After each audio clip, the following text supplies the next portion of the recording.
What's up everyone, welcome back to the channel. Dude, some crazy news that just came out yesterday and I don't even know how to explain it, but I'm going to try my best. Basically, Sony put out a statement that the PlayStation 5, the next iteration of their Sony PlayStation line, is going to be coming out in holiday season of 2020. So literally like a little bit over a year, but next year time we will have the PlayStation 5 in our hands, holiday season of 2020. Now, I'm reading this from Reddit. Thankfully, some people compiled the main things that the PlayStation 5 is going to be bringing, and it's pretty crazy, especially starting off like with the PlayStation 1. That's where I had like the most like experience, I would say, for me playing games and everything. And then I never really owned the PlayStation 2 and until like recently. And then the PlayStation 3 I reviewed earlier this year again, and then the PlayStation 4 I just reviewed, and that was probably the main one I reviewed this year of the PlayStation consoles. And now this next iteration is super crazy. Now let me just kind of explain it to you. And there's something here that I would have been so upset about had Sony actually taken it away, but thankfully they kept it in, so I'm really happy about that. But there will actually be an SSD that will be installed into this, so they're saying it'll help with boot times,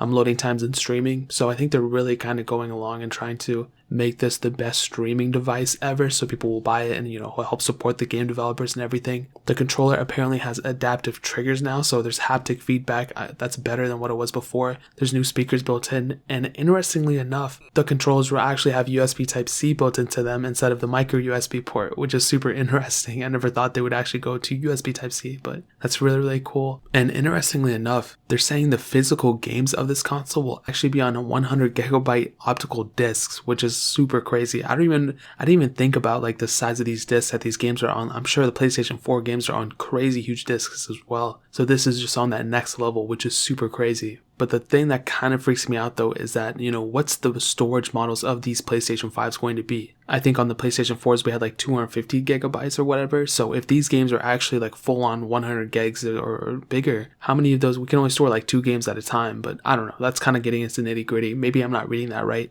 And there's also a 4K Blu-ray player built in case anybody still wants to use that. They're saying they're going to completely revamp the UI, their software that was on the PlayStation 4 or their PlayStation UI, whatever it's called. And I think, like I've stated before, I think these manufacturers of not only phones and tablets, but also gaming consoles, they're really going to start focusing on the software. Like basically what Nintendo did, they really knocked out the Nintendo Switch software and made it really nice and user-friendly. And I think Sony's going to do the same thing, but PlayStation UI or whatever it's called was already pretty decent, so. They're saying the new controller will also have a larger battery, so that's really cool. Now, the best thing and the happiest thing that made me like the happiest little girl ever when I was looking at this was that they're saying that it's going to keep PlayStation 4 support. So you're going to be able to play your PlayStation 4 games while continuously playing the PlayStation 5 games on one console. And I literally love that. Before, as you guys remember with the PlayStation 3, with the second gen PlayStation 3, they removed backwards compatibility. And then with the PlayStation 4, they removed backwards compatibility. Again, you can't play PlayStation 3 games,